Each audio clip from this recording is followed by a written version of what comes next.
캐나다 심리학자 엘리베스 던이라고 하는 사람이요, 이제 실험 하나를 했습니다.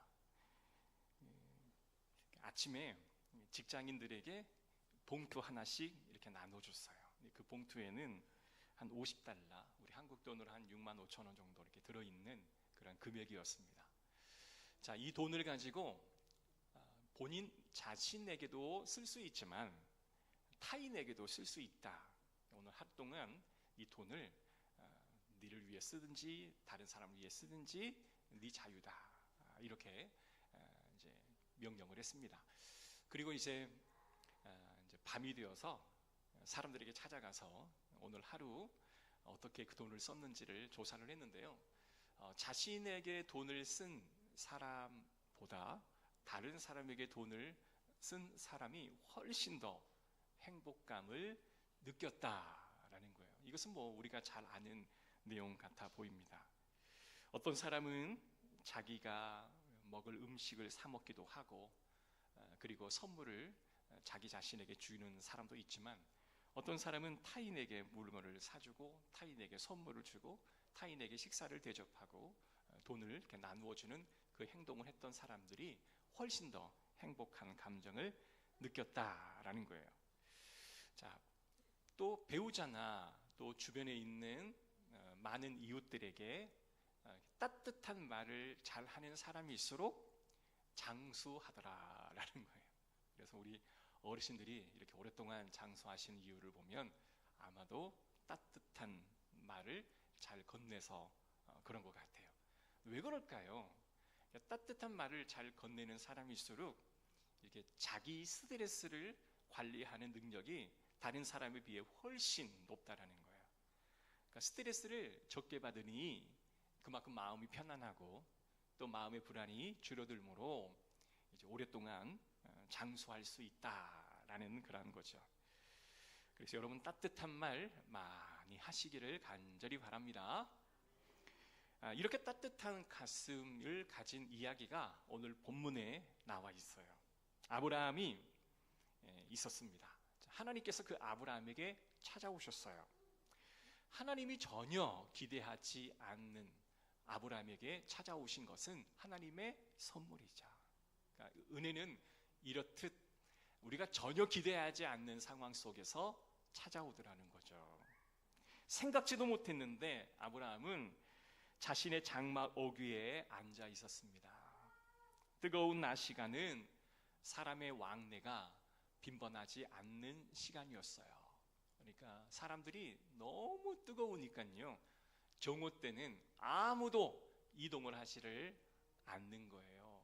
그러다 보니까 사람들이 없고 길거리에 쉬는 사람밖에 없었습니다. 자, 그런데요, 어떤 나그네 세 사람이 저 멀리서부터 걸어오는 겁니다. 1절 말씀 한번 읽어볼게요. 시작. 여호와께서 마므레의 상수리 나무들이 있는 곳에서 아브라함에게 나타나시니라. 날이 뜨거울 때 그가 장막문에 앉아 있다가, 성경에 보니까 오전쯤에, 옛날 성경은 그렇게 기록되어 있어요. 정오쯤입니다.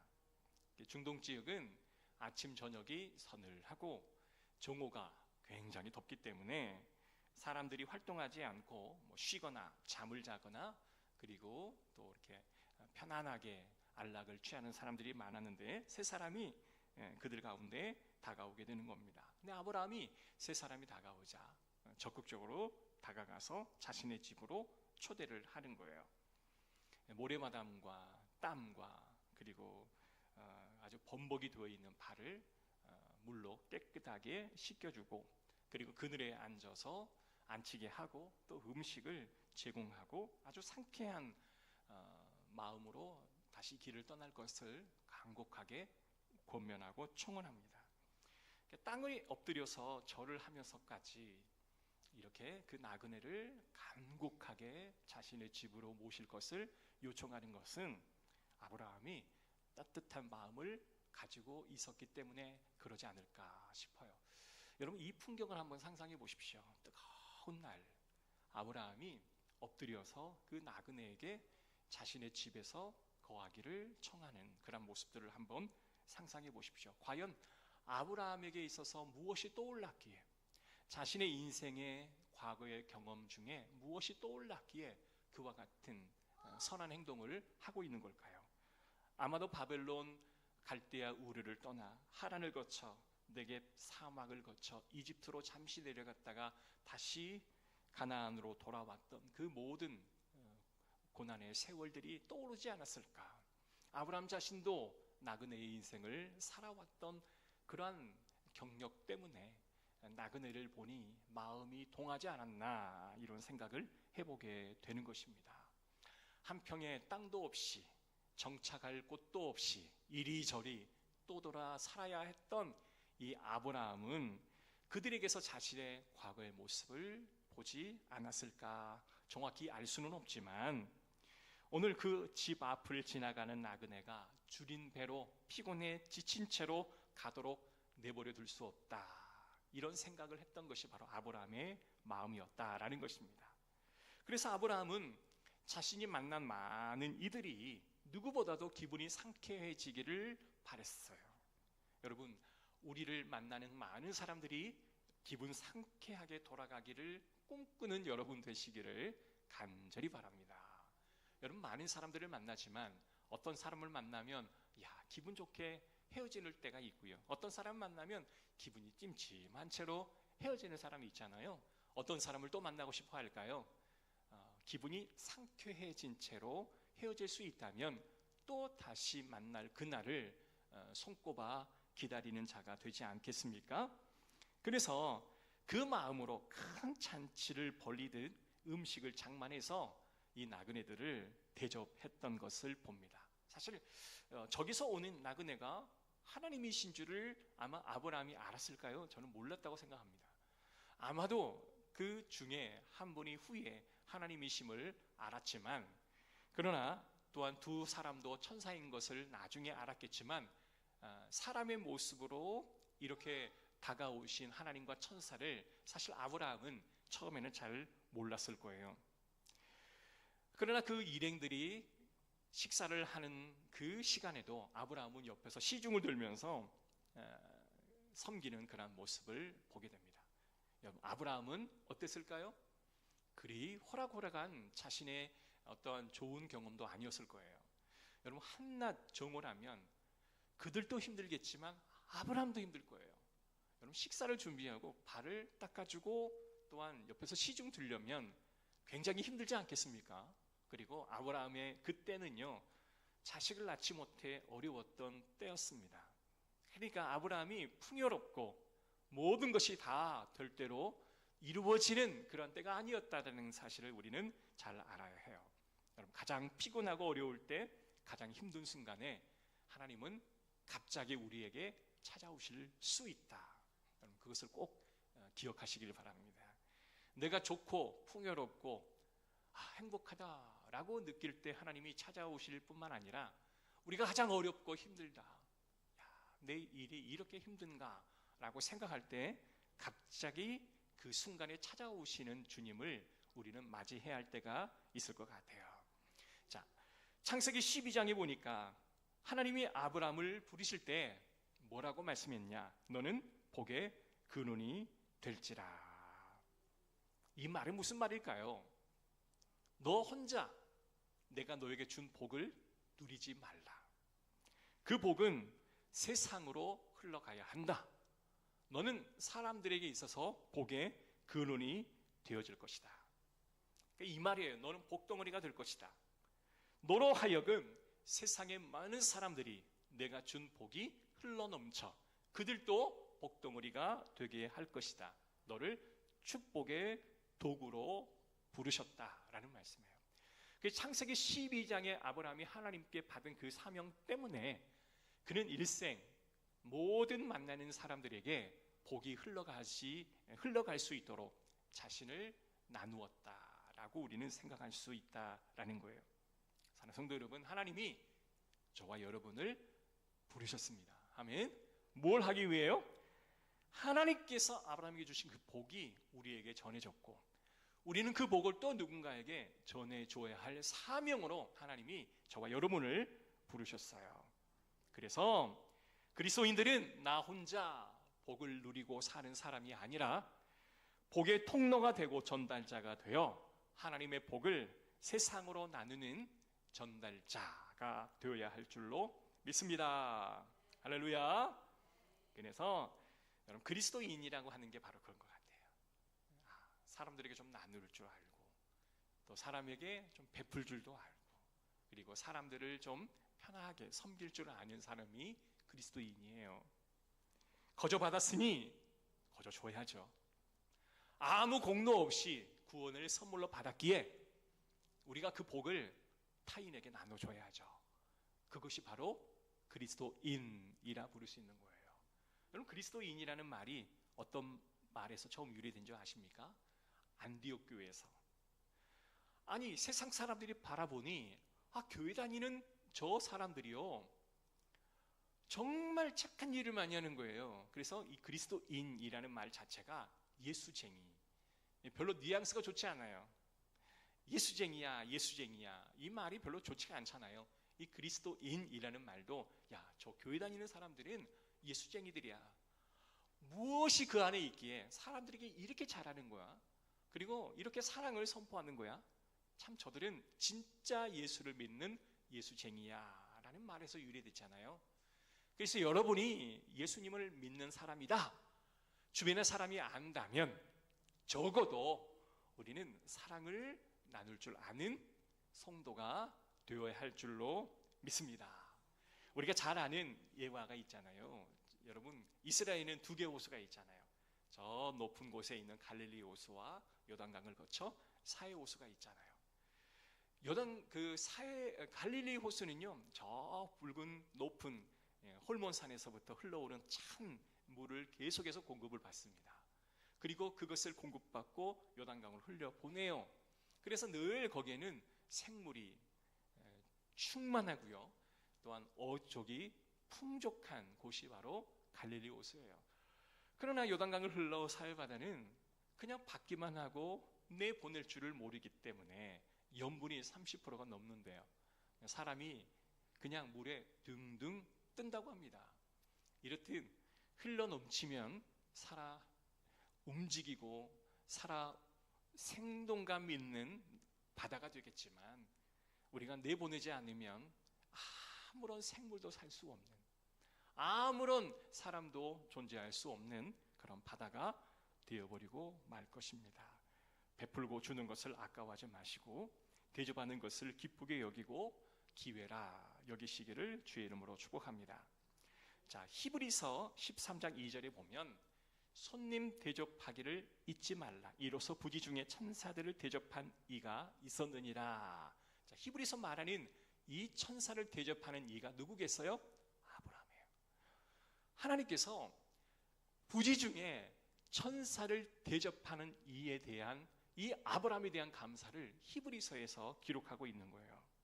하나님께서 갑자기 손님으로의 모습으로 아브라함에게 나타나셨듯이 오늘 우리에게 찾아올 많은 사람들이 하나님의 모습으로 여러분 앞에 찾아갈 수가 있다는 거예요. 여러분, 그 기회를 놓지 마시기를 간절히 축복합니다. 이게 하나님의 복 받는 비결이에요. 자, 그런데 아브라함의 가정에는 좀 전에 말씀드렸던 것처럼 근심거리 하나가 있었습니다. 두 부부가 나이가 많았어요. 그런데 대를 이을 자식이 없었던 거예요. 여러분, 지금 내 코가 석자인데 다른 사람의 고통이 들어옵니까? 안 들어와요. 사람은 내가 평안해야 다른 사람의 어려움이 비로소 눈에 들어옵니다. 그런데 내가 너무나 불행하다 느끼면 아무리 다른 사람이 죽겠다, 힘들다 말해도 마음이 가지를 않아요. 그래서 하나님은 우리 안에 늘 평안하기를 원하셨습니다. 내가 평안하지 않으면 절대로 우리는 남을 도울 수가 없기 때문에 그렇습니다. 자, 그런데 이 아브라함은 참 희한하게도 아들이 없는, 아니 복의 근원이 되고 하늘의 별처럼 바다의 모래알처럼 너의 자손을 많게 하리라, 이 축복을 받았는데 당장 대를 이을 자녀가 없는 거예요. 이보다 정말 어려운 일이 어디 있겠습니까? 자, 그런데 하나님이 이 최악의 상황에서도 아브라함은 사람을 섬기는 일에 자발적으로 움직였다라는 거예요. 그러니 얼마나 감사한 일입니까? 여러분, 사르밧 과부가 오랜 가뭄에 그 마지막 빵 한 덩어리, 밀가루 한 줌 이렇게 반죽하여 먹고 아들과 죽으려고 했을 때에 눈물의 사람 엘리야가 그 지역을 찾아가서 이렇게 말합니다. 그 빵 나에게 좀 나눠주시겠습니까? 여러분, 눈물 젖은 빵이잖아요. 엘리야가 하나님의 명령으로 그 말을 건네긴 했지만 얼마나 가슴이 짠했겠습니까? 자신의 처지도 딱하지만 그 과부와 그의 아들의 처지도 딱하잖아요. 그런데 눈물의 빵을 나누어 줬던 이 사르밧 과부는 남들이 보지 못한 기적을 체험하게 되었던 거예요. 여러분, 우리가 흔히 어려우면 내가 도와줄게 라고 말들을 많이 합니다. 그런데 사실 정말 도와줄 때가 되면 도와주기가 사실상 어려워요. 우리가 흔히 그러죠. 식사 한번 합시다. 내 도움이 필요하면 언제든지 연락하세요. 내가 도움을 줄게요. 그런데 정작 도움이 줘야 할 그때가 되면 도움 주기가 어렵다는 거예요. 이렇듯 사람들의 마음이 말할 때와 그것을 행할 때가 정말 달라진다라는 것입니다. 여러분, 남을 돕는다라고 하는 것은요, 나를 희생시키지 않으면 할 수 없는 일이에요. 쉬운 일이 결코 아니라는 말입니다. 그래서 보통 사람들이 남을 위해 헌신한다든가 봉사를 한다든가 섬긴다는 일이 힘든 이유가 바로 여기에 있어요. 나를 희생하지 않으면, 나를 쳐서 복종시키지 않으면 남을 돕고 남을 섬기는 일이 그다지 쉽다 생각이 들지 않기 때문에 그렇습니다. 사랑하는 성도 여러분, 내 문제가 심각할 때, 내 코가 석자일 때 기꺼이 남을 도울 수만 있다면 그건 내 힘이 아닌 하나님의 은혜인 줄로 믿어야 해요. 아멘. 그래서 하나님의 자녀들은 내 문제가 클수록 내 문제에 집중하지 말고 남을 향해 도울 일이 없는가, 도와줄 사람은 없는가, 그렇게 생각하시고 그렇게 돕는 여러분 되시기를 주의 이름으로 축복합니다. 따라합시다. 내 문제는 하나님께 맡기고 나는 하나님의 기뻐하신 일을 하겠습니다. 아멘. 자, 내 문제는 누구에게 맡겨요? 하나님께 맡기고, 나의 어려움과 나의 힘듦은 하나님께 맡기고 나는 다른 사람의 필요를 채우겠다. 그럼 이게 복받는 비결인 거예요. 그래서 자신의 문제에 너무 집중하지 마시기 바랍니다. 보통 우리가 이제 이야기하죠.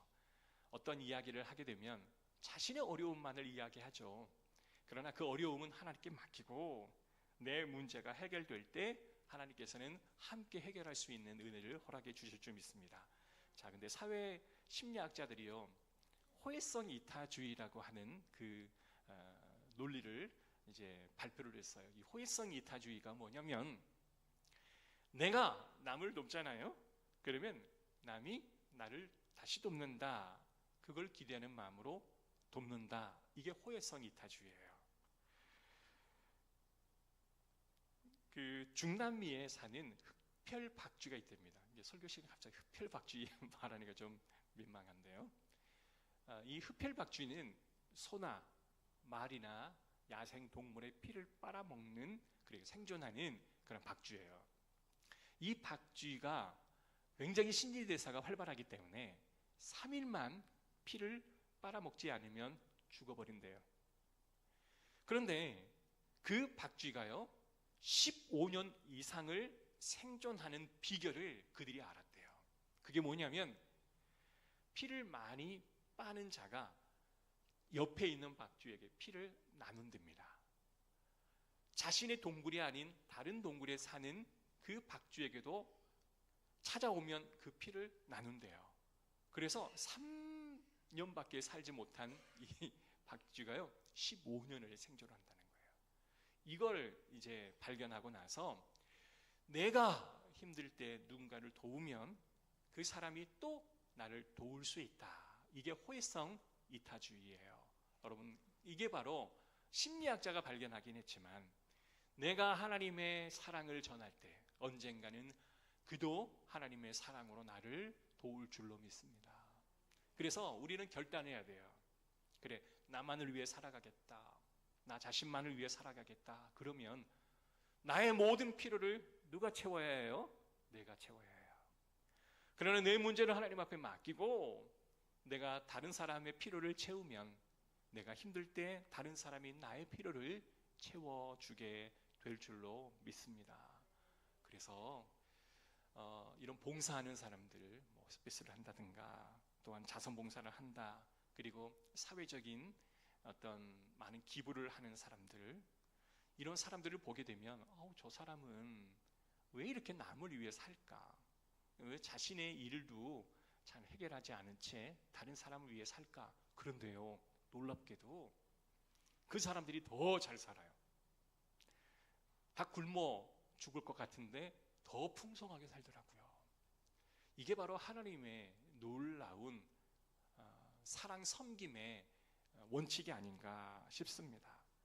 마태복음 6장 33절에 보면 너희는 먼저 그의 나라와 그의 의를 구하라. 그리하면 이 모든 것을 너희에게 더하시리라. 여러분, 하나님의 나라와 그의 의와 그의 나라를 위해 구하십시오. 그럼 하나님이 다 채우시는 거예요. 그래서 아브라함은 자신의 문제를 해결을 받게 됩니다. 할렐루야. 만약에 그 나그네를 집으로 모셔드리지 않았다면 그냥 지나갔겠죠. 그러나 아브라함이 적극적으로 가서 그 나그네를 집으로 모셔서 발을 씻겨주고 정말 그늘에 앉히시고 그에게 따뜻한 밥을 챙겨 주었을 때에 하나님께서는 그에게 놀라운 기도의 응답을 허락하셨다라는 거예요. 어떻게 해요? 아브라함과 사라가 아들을 낳을 것이라고 축복해 주십니다. 할렐루야. 여러분, 믿어지지 않는 일이었기 때문에 사라는 웃었어요. 사라는 네가 웃었니? 아니요, 안 웃었습니다. 아니야, 네가 웃었느니라. 그리고 아들 그 이삭의 이름이 뭐예요? 웃음이라는 이름의 뜻이 아니겠습니까? 참 하나님은 재미있는 하나님이신 것 같아요. 나그네들의 축복을 남겨준 채 내년 이맘쯤에 너에게 아들이 있을 것인데 하나님께서 그에게 축복의 메시지를 남기고 가셨어요. 실제로 아들을 낳게 됩니다. 그런데 그때 하나님께서는 길을 가십니다. 근데 아브라함이 묻죠. 어디로 가십니까? 두 여행객은 떠나고 주님 홀로 남으셨죠. 그때에 소돔과 고모라의 악인들로 인해 울부짖음이 크게 들려서 내가 확인차 그곳에 간다라고 이야기하십니다. 이 말은 소돔과 고모라의 악이 너무나 가득하여 내가 그 도시를 벌하러 간다라는 말씀이었습니다. 이때 아브라함이 말합니다. 주님, 그 성에 의인 50이 있다면 멸하지 않으시겠습니까? 여러분, 아니 45명, 아니 40명, 아니 30명, 아니 10명만 있으면 그 성을 멸하지 않으시겠습니까? 라고 청혼하는 아브라함의 모습. 자신의 거듭던 청혼에 주님께서 노하지 않으실까 두려워하면서도 용기를 내어 여쭙고 간청했던 아브라함의 모습. 여러분, 아브라함의 이 모습을 통해 의인이 누구인지, 의인의 모습이 어떠한 모습인지를 저와 여러분에게 설명해 주고 있는 모습이에요. 정리합니다. 아브라함은 낯선 사람을 환대했습니다. 그리고 그 사람의 기분이 상쾌해지기 위해 최선의 노력을 다하였습니다. 아브라함은 낯선 도시와 낯선 사람의 안위를 위해 용기 내어 하나님 앞에 나아가 귀찮게 청혼하고 또 청혼했습니다. 감히 주님을 설득시키려 했던 사람이었어요. 도시의 심판과 멸시는 주님이 하실 일이 아니시라고 강변하기도 했었습니다. 그래서 성경은 의인은 아브라함과 같은 이다 라고 이야기하면서 너희도 서로 남의 발을 씻겨 주어야 한다라고 말씀하였습니다. 지금 경제가 참 어렵죠. 그리고 병원도 지금 파업을 해서 얼마나 어려운지 모르겠습니다. 심지어는 여러분, 이 추석날 아프지 말라, 아프면 갈 병원이 없으니까 아파도 조금만 아프고 응급실에 갈 병을 걸리지 마라. 이게 대체 뉴스에서 들을 법한 이야기겠습니까? 여기저기 의사가 넘쳐나는데 너무나 안타까운 이 일이 일어나고 있지 않습니까? 할 말은 많지만 여러분, 지금 이 세상에 경제적으로도 어렵고 또 여러 가지 많은 사람들의 갈등도 심하고 그리고 교회 안에서도 갈등이 굉장히 심한 그 모습 때문에 여기저기 막 교회에서 아우성들이 많습니다만은 하나님께서 오늘 우리에게 말씀하십니다. 그 문제를 집중하면 집중할수록 그 문제가 너를 삼킬 것이나 네가 남을 살리는 일을 시작하면 하나님께서 너와 함께 하시리라. 할렐루야. 그래서 남을 돕다, 남의 문제를 해결하다 자신의 문제를 해결받은 아브라함처럼 병든 이를 돕다 나의 병이 깨끗해지고 나음을 입었던 사람들처럼 남의 영혼을 구원하려다 내 영혼이 하나님 앞에 성장하는 사람들이 있는가 우리가 확인하면서 여러분 어려운 이웃을 돕다가 자신의 어려운 일이 해결받는 기적을 체험하시기를 주의 이름으로 축복합니다. 명절입니다. 자녀들이 여러분의 집에 찾아왔을 때 여러분 줄 수 있는 최고의 선물은 뭘까요? 바로 그를 위해 기도해 주는 것. 자, 지난주 우리가 나누었던 그 야곱의 축복을 해 주시는 것, 이게 얼마나 값진 일이겠습니까? 그리고 그들에게 선한 행위를 할 수 있도록 자녀를 권면하시기를 주의 이름으로 축복합니다. 그래서 사람과 적을 지지 말고 사람과 함께 사랑을 이루며 그리고 선을 나누라 라고 꼭 알려주시기를 주의 이름으로 부탁드립니다.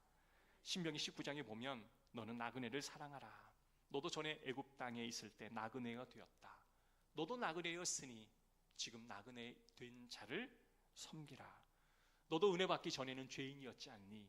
그러니 죄인 되어진 사람에게 찾아가 주의 복음을 증거하라 라는 그러한 축복의 말씀을 꼭 선포하고 이루는 저와 여러분 되시기를 주의 이름으로 축복합니다. 힘들고 어렵고 또한 고통스러운 그 이웃들과 함께 할 수 있는 축복, 그래서 이 어려운 시기를 잘 극복해 나가는 우리 열린문교회 성도 되시기를 주의 이름으로 축복합니다.